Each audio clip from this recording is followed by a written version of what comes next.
we're on the floor today, okay? I'm coming to you from on the floor in front of my bookshelf. And I think this makes a lot of sense, right? Like, you can see my bookshelf, but also, emotionally speaking, I am on the floor. So this just, it feels right.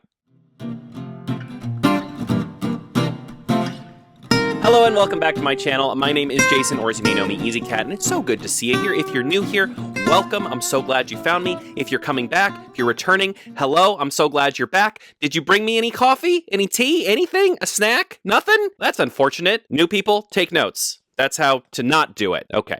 Today, I have a book review for you, and I'm very excited to talk about this book. This is the first in a series, but before we jump in, of course, whether you're new here or whether you're returning, I would love to see you back here again, so please make sure to like, subscribe, and drop a comment so I know you're here. I'd love to. How's your day going? Let me know how your day is going. All right, so today, we are going to be talking about Keeper of the Lost Cities by Shannon Messenger. This is the first book in the Keeper of the Lost Cities series. This is a middle grade series. The series has been going on for a while. I think the first book came out in 2012, is my understanding, 2011 or 2012, somewhere in there. And it's a long-running series, but it's not completed yet. Allegedly, supposedly, word on the streets is that book 10, which allegedly is supposed to be coming out this year, is supposed to be the last book. Do we know that for sure? No. Which is weird to me. I feel like so many series, when I learn about them, you look up and you're like, how many books are going to be in this series? And it usually says, like, this is a duology, this is a trilogy, this is 5 books long, whatever. And some books take a little bit of time before they decide on that. But I mean, this series, I think the last book to come out from the series was technically numbered 9.5. So this series also has 0.5s. Okay, that's what we're working with here. We've got a whole line of books, and then we've got 0.5s of books. We've got half books. There's a lot happening with this series, and I am very excited to find out all of that as I continue on. But I've only just finished the first book, so I thought we could talk about it a little bit. I'm still not sure if I'm going to make one of these long-form reviews about every single book I read, because that's a lot of videos for you to watch, and it's a lot of videos for me to make. And because this is middle grade, it's not like, the first one of these like full book videos that I did, which you can find on my page, is about a nonfiction book. There's a lot to talk about there, right? Like, there's emotional nuance, and there's quotes to discuss, and there's just a lot of key points to talk about. So as I was reading this book, I was like, is there enough here to talk about? Like, this middle grade book, is there enough to make a whole video about? I don't know. So then I sat down, and I have my little, I showed this last time, but I have my little book journal that I've been like keeping little notes on these books so that I can give you better, hopefully more informative videos than just, hey, I read this, thought it was pretty good.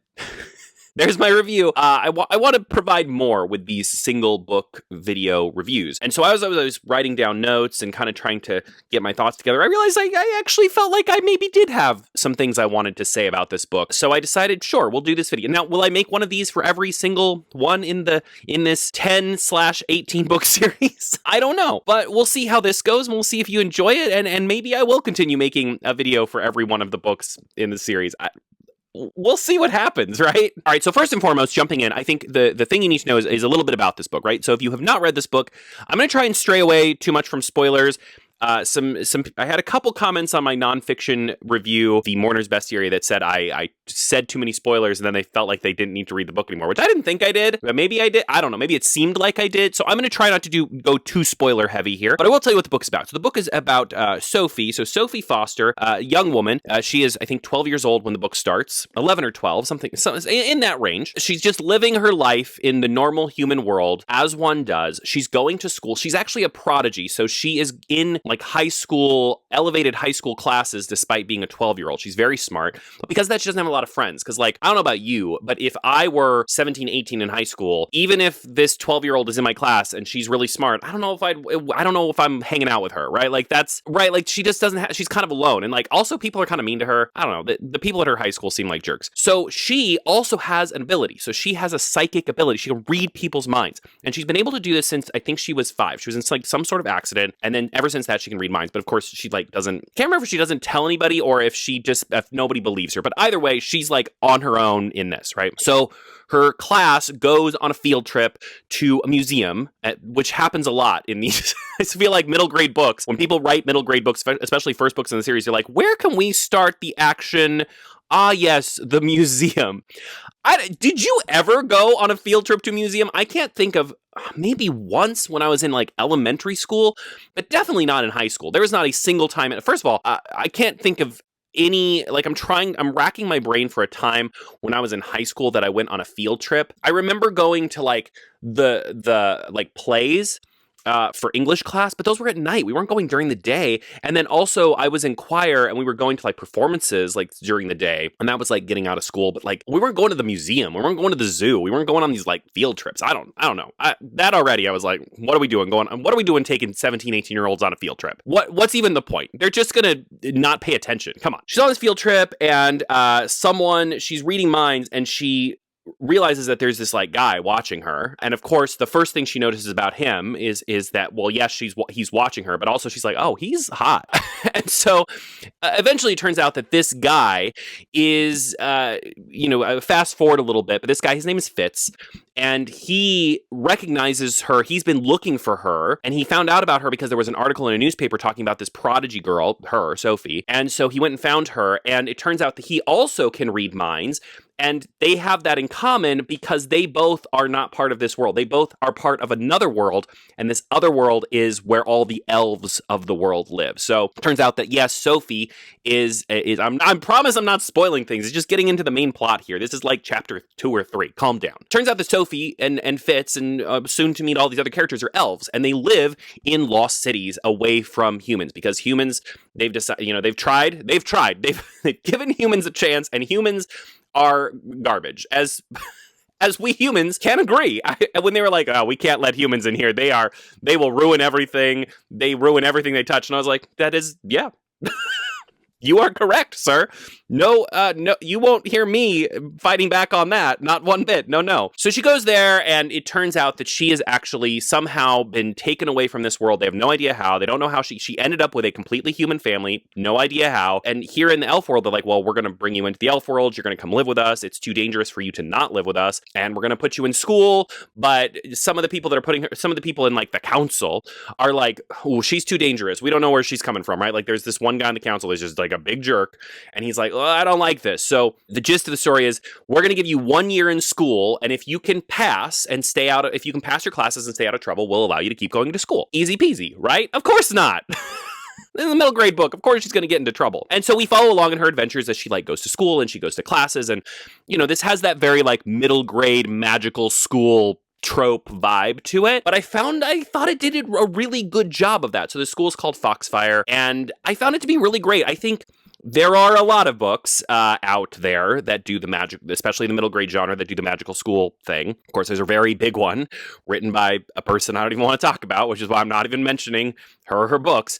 But because it's such a filled genre, I think it's easy to read it and feel like, oh, here we go again. But I felt that here we go again, but like in a good way. I was like, ooh, here we go. I like this. There's a reason there's so many magical school books, because they're fun and it's exciting to go to this other world with these other classes, and you're going to these different classes, and of course they're all different, right? Like they're not just going to these, your regular classes like English and history, blah, blah, blah. They're going to, like, one of her classes is called the universe, and they literally just like studying the universe, like stars and galaxies and the magic of space and things like that. The other thing about all of these kids in the school is they're all trying to find their specialty. So every kind of like X-Men-ish, like different elves have different specialties and abilities and things that they have affinity towards. So the kids are like kind of on the lookout for that. And they also have like counselors in place that are trying to find their affinities for them too, because that is going to help decide like what their future looks like, basically, like whatever they're good at. A couple other things I'll mention about the plot without getting too crazy is that reading this right now was especially interesting because a big part of the plot deals with fires that are happening in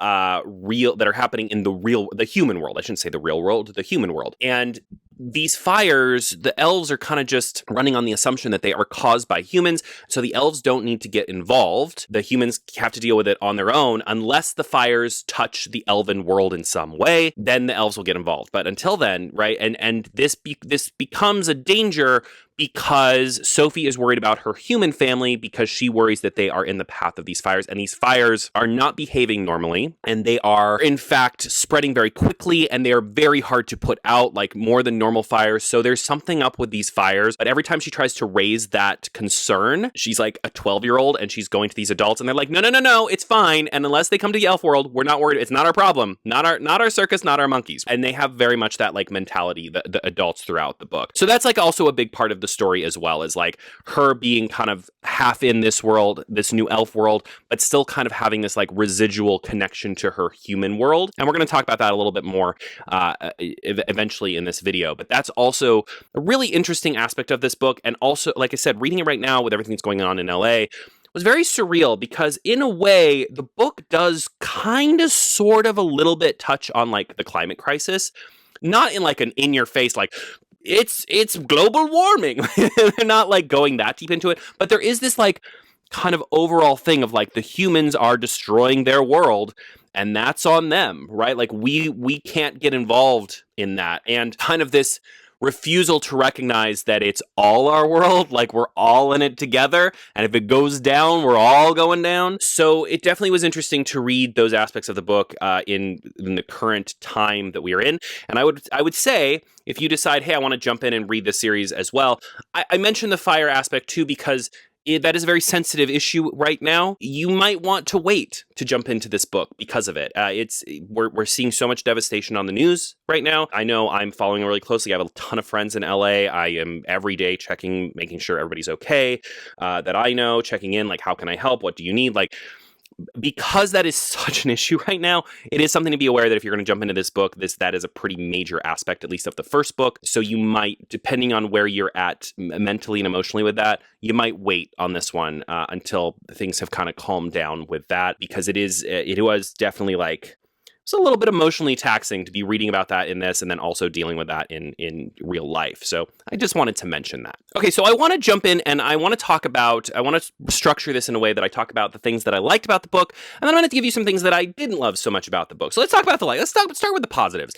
I already kind of mentioned this, but I really like the world, this idea that there are these lost cities and they're able to kind of like teleport between them in a way that's also a little bit part of the story. Like they can kind of, I think they're like traveling on light is sort of how it's working. The world feels vast. It feels almost too big for this book. And that's on purpose, I think, because this is a series, but there are places that I really, like when you're a little kid and you're like walking through the grocery store and you like reach out to grab something, you're like, I want that. And your mom is like, come on.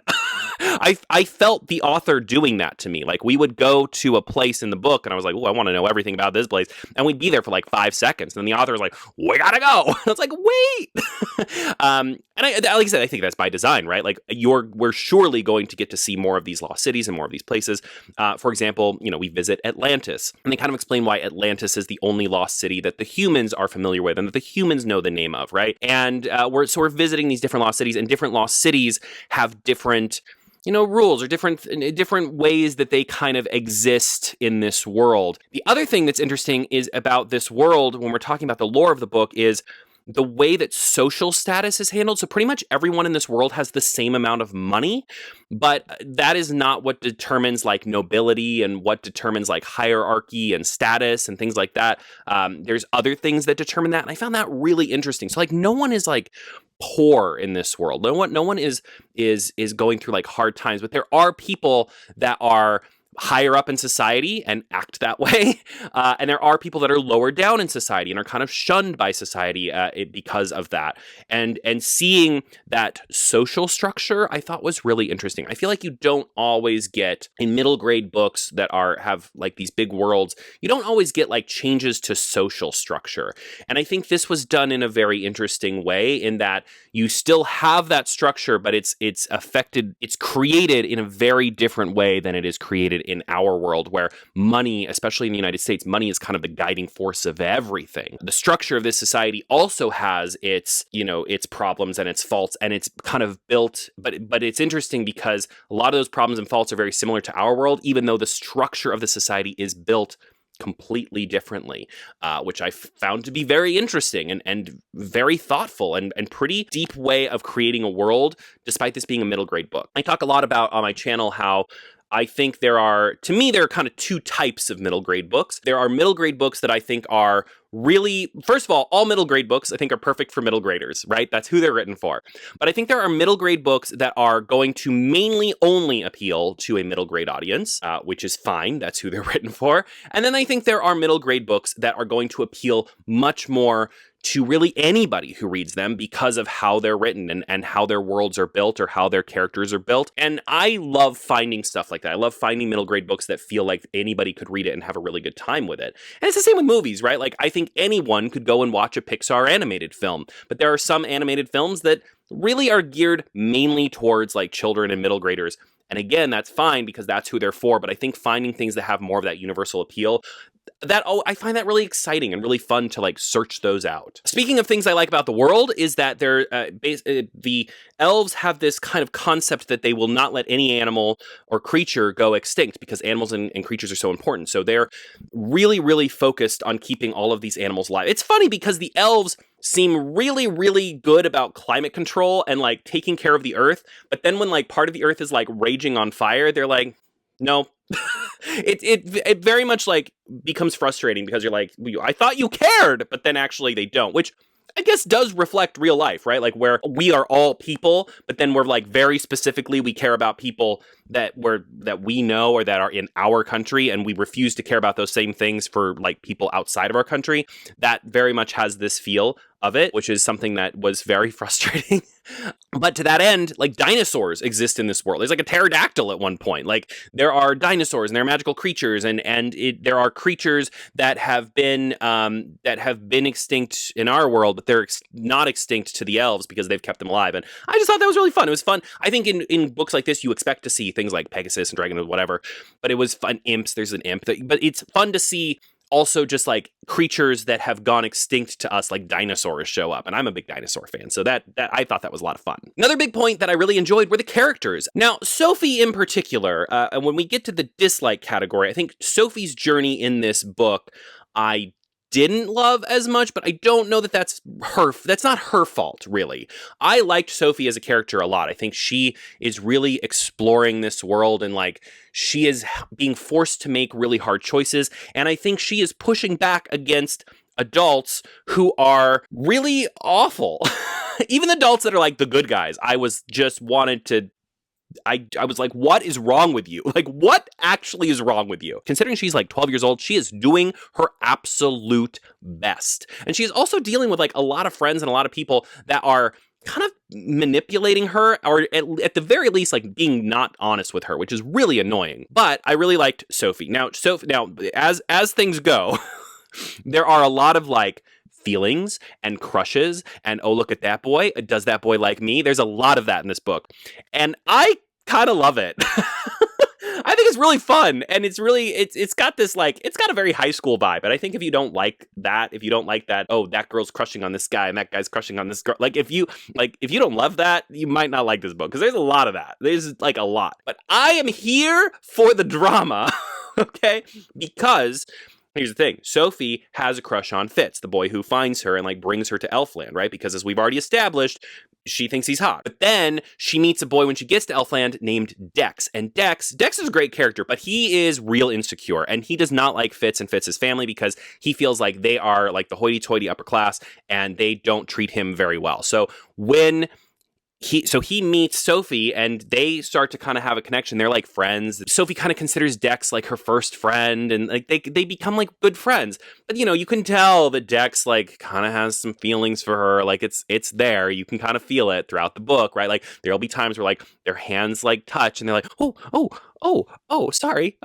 Like there's these little awkward moments, but he really doesn't like Fitz. And so every time she does anything with Fitz, he gets upset. And it's made especially hard because Fitz's dad is like a really important character and is kind of the character guiding Sophie and like checking in on Sophie's progress. And then Sophie becomes friends with Fitz's sister. So Sophie is frequently over at Fitz's house because she's hanging out with her sister. And so Dex gets jealous, and Dex acts like he's such a jerk because he's jealous, right? And so there's a lot of that. And then we also meet Keefe. Okay, Keefe is like the Firefox bad boy. Like, she's like in trouble going to the clinic or something. First of all, let me tell you, Sophie goes to the doctor's office, I swear to God, like once a chapter, because she's always in some nonsense.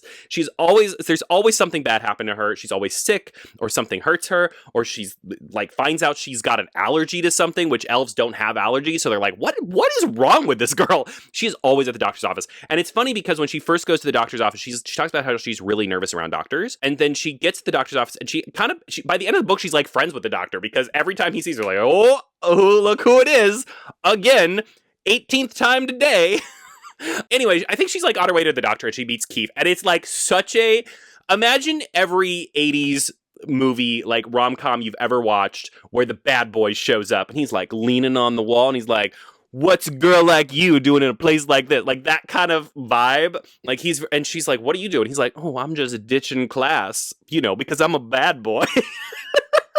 It's like, he's such an over the top bad, like from the moment you meet him, it's like you could like see like a shadow around him.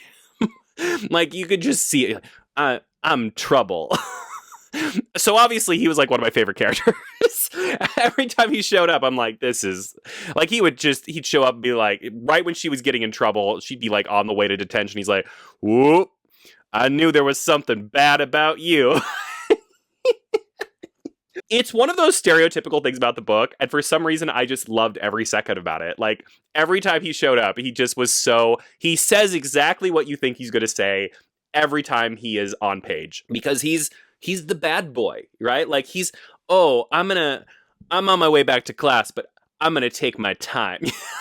And, it's just, and then you meet his dad, and his dad is exactly how you imagine his dad. It's like the whole thing. It's so funny to me, but I really enjoyed it. So those are kind of our main characters, right? We got Sophie, we've got Fitz, we've got Dex, we've got Keith. So she's got these like 3 boys orbiting her. And then we've got Biana, who is Fitz's sister, who becomes her friend. And there are some other characters, but those kind of seem like the main ones so far. And I really enjoyed all of them. I really liked all of the ridiculous, over-the-top high school drama. I really loved all of the little like crushes and the little, oop, our hands touched, like, oh, oh, what are you doing? And there's like a whole thing in the book where like after they take their midterms and their finals, like there's like a tradition that they give gifts to each other. So of course there's like all these politics of like who got the most gifts, which girl got the most gifts from the boys, what did the boys give the girls, was this a thoughtful gift or did they get the same thing for all the girls, what does the gift say about, are they crushing on the it has all of that.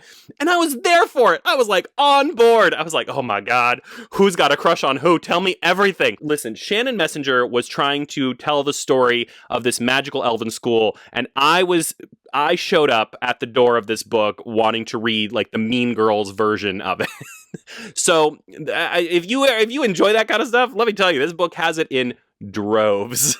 Let's talk about some of the things that I did not like as much about the book. Now, I want to preface by saying not everything on this dislike list is a thing that I think is a negative about the book. There are some things that I do think are negatives, and I'll mention those when I come to them. And there are some things that I just didn't like because they upset me. It doesn't mean that they made me not like the book. They just upset me. First and foremost, plot-wise, I think like I said, I love Sophie, but Sophie is really, as a main character, she is not really carrying the plot of this book. A lot of the plot of this book is sort of happening at her, or happening to her.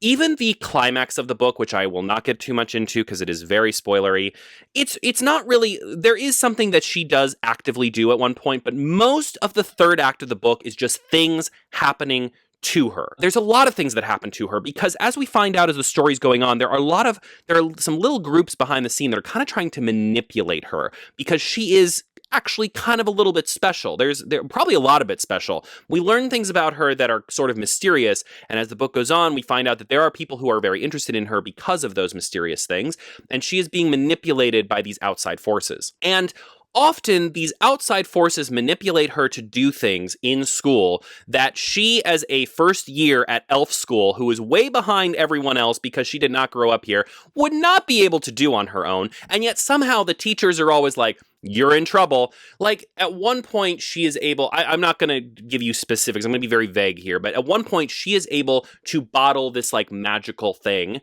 that no one, in all of Oz, no wizard that there ever is or was, would be able to bottle. And then they immediately are mad at her. They're like, how dare you? Like, they don't stop to be like, there's no way you could do this. Like, there's obviously something is at work. This is like a common theme in middle grade books, and I guess it's just like the aspect of like trying to put the kids as the heroes, like the kids against the adults. The adults in this book are just insufferable. Like, they're so upsetting because these things are clearly happening, right? The fires are raging, someone is clearly manipulating Sophie, and all the adults in the book either don't believe it's happening, or they keep telling Sophie, like, well, I can't give you any information. All of that is classified. I can't tell you anything. Just don't do anything bad. Just stay out of trouble. Just stay out of trouble. Promise me you'll stay out of trouble. But I can't tell you anything. I can't tell you anything about your life. I can't tell you anything about what's going on. I can't, this thing is happening to you. You're being held accountable for it. I still can't tell you anything. And when you finally get to the part of the book where characters start like explaining things to her, it's like, wow, if you had just explained this from day one at elf school, explain it during orientation, then everything would be fine. And Sophie would have known what to look out for. And so that became really frustrating to me. And I get it. It's like, it is a thing that happens, right? Like adults they don't treat these young people as equals. And because of that, they are like, oh, you don't need to know. You don't need to know. And it ends up oftentimes backfiring. And not only does it make the kids possibly get into trouble that they could have easily avoided, but it also like completely deteriorates the trust between these kids and the adults that they're supposed to be going to. And there's like a lot of that. Like Sophie feels very isolated. And at one point it's like all of her friends are either upset with her or she finds out that they actually aren't as good of friends as she thought they were. She has no one to turn to. And what's interesting, so her human family, she basically has to say goodbye to her human family. Like she leaves their life, right? And that's a very sad part of the book, actually. And then she's got her elf family. She's got this family that like agrees to like adopt her. But then even them, like she gets into trouble once and they're like, oh, we're going to actually rescind our adoption because they had a child who passed away. And they are too worried that they will be hurt again if something bad happens to Sophie. So their answer to Sophie like getting into trouble because adults are failing to help her or to listen to her or to tell her where the danger lies is to like give up her adoption. I just found that so upsetting. I was so mad. I was like, are you kidding me? Like this girl just got here to Elf World, to these lost cities for the first time in her life. And all of you are, first of all, acting like she should just know better and know everything without even teaching her anything. And then turning your back on her at the first sign of trouble. I was infuriated. And obviously that is part of the book, right? Like that is part of Sophie kind of has to figure things out, and I do appreciate that some of these adults, especially the adoptive parents, they are going through some stuff, right? So I understand that they are having some like emotional turmoil that they are also dealing with. They are very complicated characters, and I appreciated that. But they're not like bad people. They're just like going through something. But at the same time, like when every adult in the story is just like so unhelpful, either unhelpful or actually making her life worse, or like blaming her for things that there's just like no way that she could be blamed for. I was so frustrated by that. I was like, really? Like I need an adult. Somebody find me an adult who acts like an adult right this moment. Honestly, the doctor. The doctor was the only character where I was like, he gets it. Keep him around, because first of all, Sophie's gonna hurt something again in 5 minutes, so he's gonna be called back anyway. But also, he's the only one that's like listening to her. Very stressful on that count. But truly, like this book is just constant secrets. It's constant like, oh, I can't tell you. Well, that's a secret. Well, that's classified. That's redacted. We can't. And at a certain point, I was like, please just tell her something, because. And then of course, when it all comes out, when it all unravels at the end, it really is like, oh yeah, well. Great, we found out everything, and Sophie was right all along, and y'all should have just listened. Very frustrating. All of that upset me. The other major thing that I didn't love about this book, and this is something that I will say is a negative. Like this to me was a big I don't want to say this. I rated this book. I guess you probably should leave ratings till the end of the video as like a ta-da, let me reveal my rating. But I'm going to tell you right now, because we're sitting on the floor. We're just chilling. We're just talking about books, right? Like it's not that serious. I rated this book 4 out of 5 stars. And I don't want to say that this next point is the reason I took off an entire star, because I think that might be too... There's a lot of little things, right? Like those frustration aspects, the fact that Sophie as a main character is not necessarily driving the plot. The plot is kind of happening to her structurally. I didn't love that. I wish Sophie drove the plot a little bit more. Every once in a while, she pumps the gas a little bit on the plot, but definitely 80 to 90% of the plot is just happening at her. And from a structural standpoint, I didn't love that as much. I wish she was a little bit more in the driver's seat. And that, to be fair, that may happen as the series goes on too. Like that is something that we might see her kind of grow into.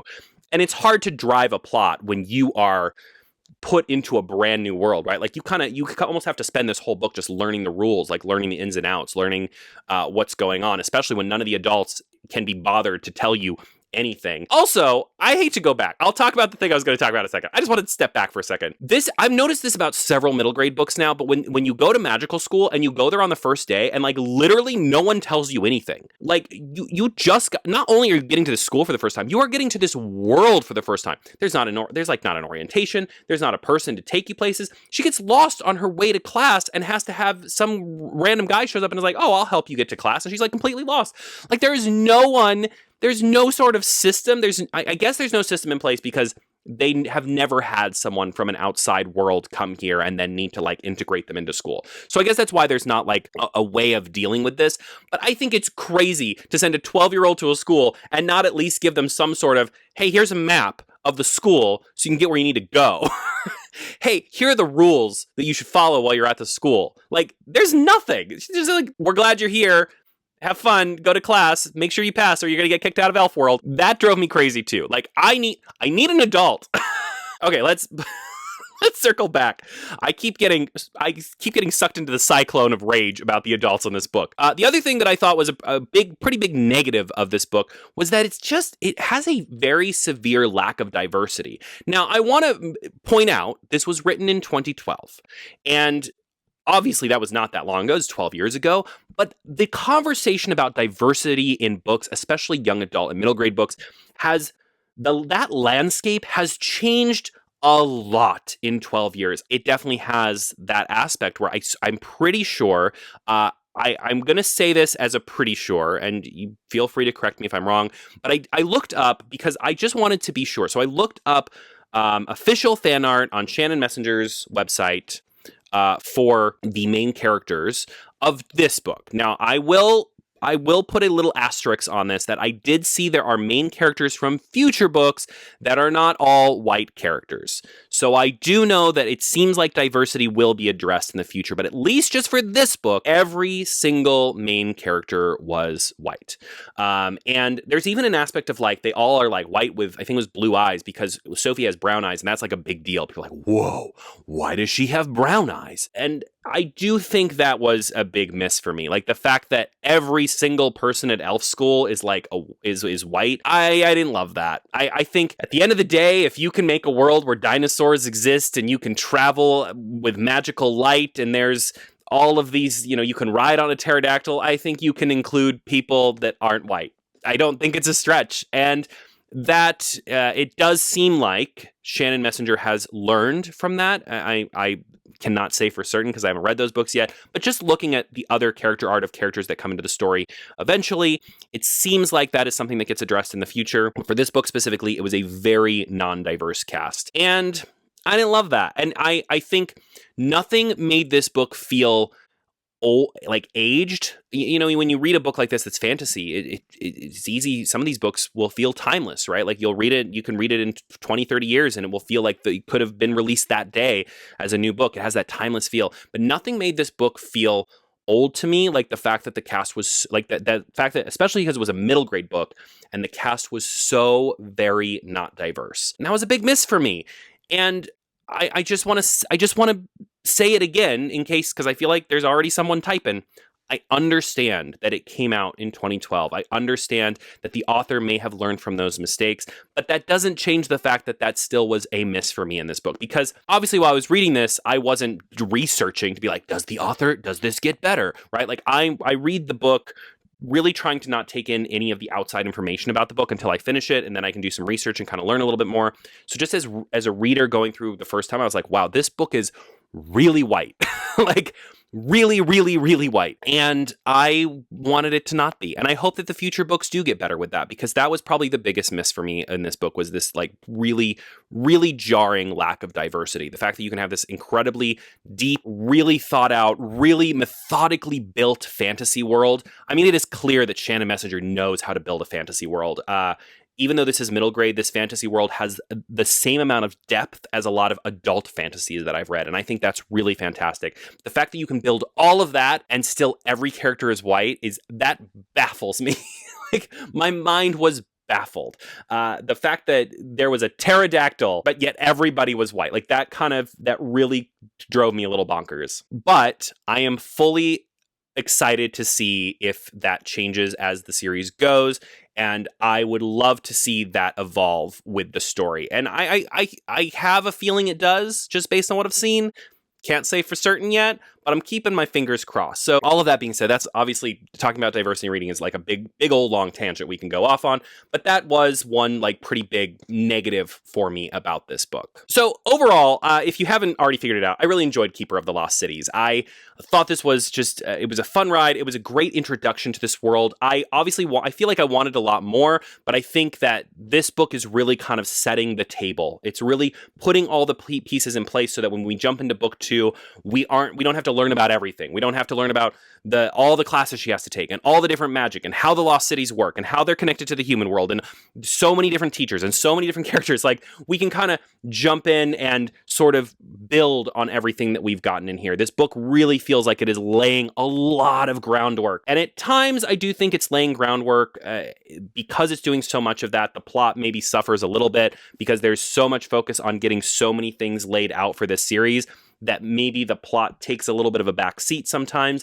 And oftentimes Sophie is sort of just at the whim of like learning about this world and dealing with a bunch of adults who refuse to help her or tell her anything. And so we are kind of along on this journey with her and just sort of like figuring out her place in this world and kind of figuring out our place in this world. I like all of that, but I will be shocked. I think this is a series where you read the first book and you like it. It gets you invested. But then as you read, I don't think the first book is going to end up being my favorite of this series. I think once we get much deeper into this world and these characters and the overall story, that to me sounds like it's going to be way more exciting than this, which is really, like I said, just kind of laying the table, getting all the plates and the forks and the knives and the glasses in the right place so that we can really build on this with a great feast of a story as we continue on into the series. That is my review of Keeper of the Lost Cities. I should be jumping into book 2 either late this month or early next month. As I mentioned, I'm kind of trying to do a cycle of 5 books. So coming up, I will be working on finishing Stormlight book 3, Oathbringer. And then I am also almost done with the first book of the year for my Reading the Books I Already Own on My Bookshelf series. And Carl and I are actually reading Dungeon Crawler Carl together as my book club book for Easy Cats Book Club. I'll put a link to that down below as well. And I think we're probably going to do that review together since we're reading it together. So I think that'll be a lot of fun too. So I think I'll probably get into book 2 of Keeper of the Lost Cities sometime early February. I would love to know, have you read Keeper of the Lost Cities? First of all, do you like it? Do you have a favorite character? What are your thoughts on the series on book 1? Please no spoilers for the books after book 1, because obviously I want to be surprised by all of that so that I can talk about it. I would also like to know, did you enjoy this review? Would you like to see reviews of the following books in the series as we go along? Let me know all of that as well, because I would love to know if you would like to see this series continue. Like if you would like longer form videos about each of these books or shorter videos about each of these books. Right now, my plan is to do both long and short videos for each book that I review, but we'll see. Let me know what you think. Thank you so much for joining me today. I hope you're reading something excellent this month. Let me know if you're reading anything good. I love a recommendation. Do I need a recommendation? No. But do I love a recommendation? Absolutely yes. I hope you have a wonderful rest of your month, and as always, happy reading.